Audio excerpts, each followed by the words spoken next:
Let's get started. Start with listening, and then learn new words and practice them in sentences. Ever wondered why some people can convince others so easily? The secret lies in the art of persuasion, a crucial skill in the English language. In our daily lives, whether it's in a boardroom, a classroom, or just a casual conversation with friends, the ability to present a compelling argument can make all the difference.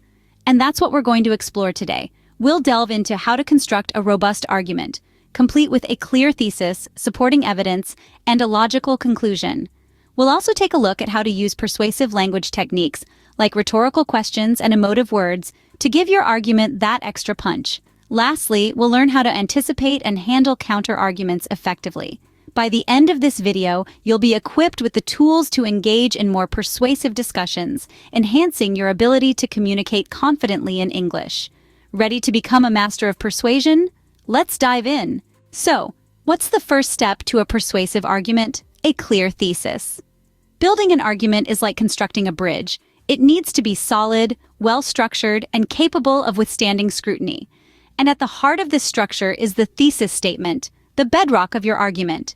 Think of the thesis statement as the blueprint for your argument. It's a concise summary of your stance or opinion on a particular topic. For instance, if we were discussing environmental conservation, a strong thesis statement could be, implementing stricter regulations on industrial pollution is crucial for preserving our planet's biodiversity. This statement is clear, focused, and takes a definitive stand. It tells your listeners exactly what your argument will be about and what stance you're taking. But a thesis statement alone isn't enough. You need to back it up with supporting evidence. This is where your facts, examples, and reasoning come into play. They are the building blocks that give your argument substance and credibility.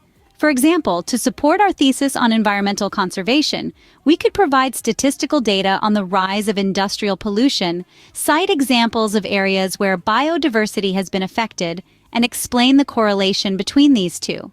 Your evidence needs to be reliable and relevant. This means relying on trustworthy sources and ensuring your examples directly support your thesis. In our example, quoting a renowned environmental scientist or providing data from a respected environmental agency would add weight to our argument. Finally, your argument needs a logical conclusion.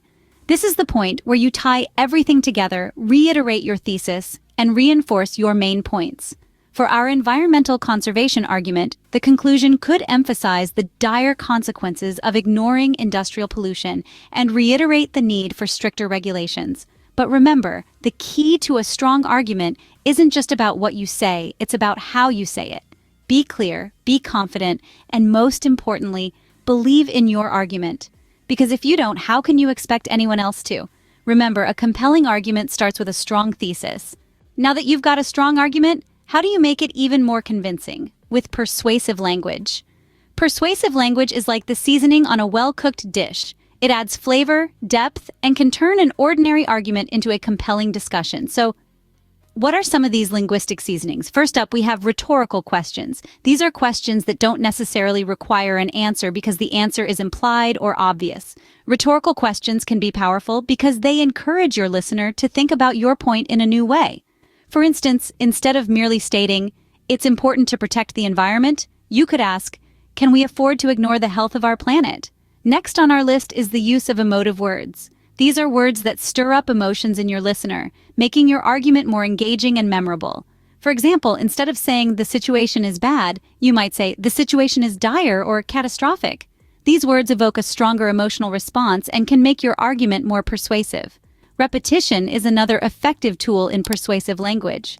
Repeating key points or phrases can help emphasize your argument and make it stick in your listener's mind.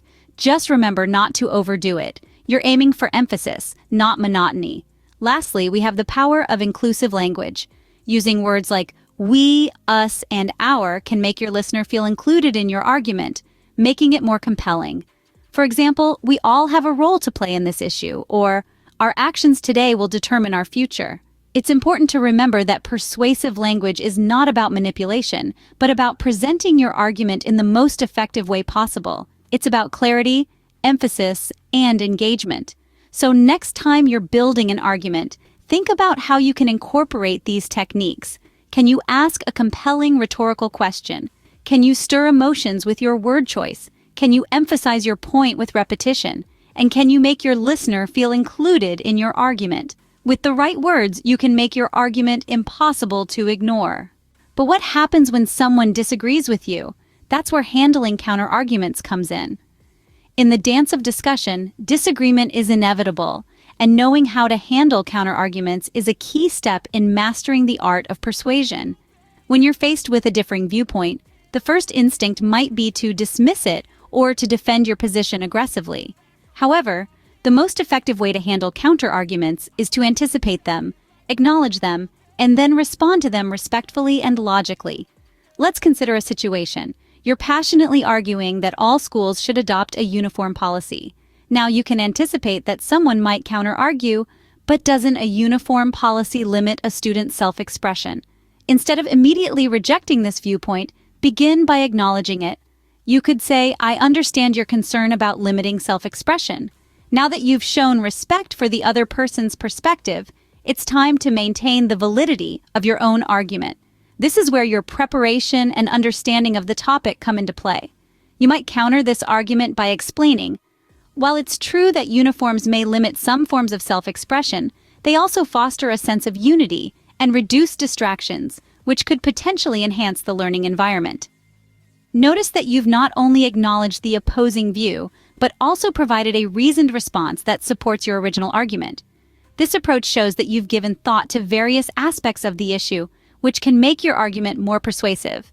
Remember, the goal is not to win the argument, but to present your views in a way that others find convincing and respectful. It's not about defeating the other person's viewpoint, but about engaging in a thoughtful and productive exchange of ideas. It's also important to stay open-minded. Even if you strongly believe in your viewpoint, be willing to consider the merits of other perspectives. This doesn't mean you have to change your mind, but it does mean recognizing that there can be more than one valid view on a topic. Being able to handle counter-arguments shows that you're thoughtful, open-minded, and confident in your views. And there you have it, the art of persuasion.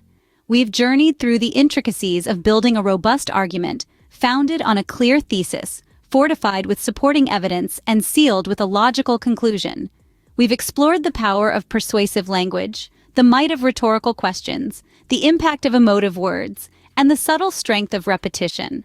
And let's not forget about handling counter-arguments, the fine art of anticipating, acknowledging, and effectively responding to opposing views. These tools are not just about winning debates or arguments, but about refining your communication skills, expressing your opinions clearly, and engaging in meaningful and respectful discussions. They're about understanding and embracing different perspectives while confidently asserting your own. Remember, persuasion isn't about winning an argument. It's about communicating effectively and respectfully. The art of persuasion is a journey, a continuous process of learning and growing. So keep practicing, keep refining, and keep persuading. Happy persuading! Let's learn new words and practice English at level B2. Persuasion. Persuasion, the act of convincing someone to do or believe something. Example, effective persuasion requires understanding your audience and using strong arguments.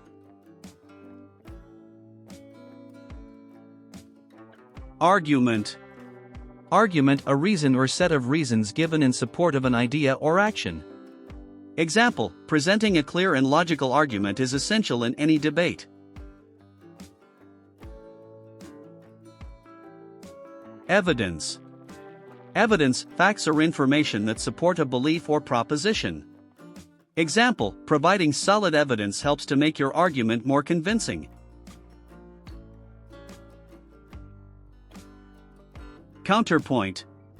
Counterpoint, an opposing or contrasting point of view. Example, addressing the counterpoint in your argument shows that you have considered other perspectives.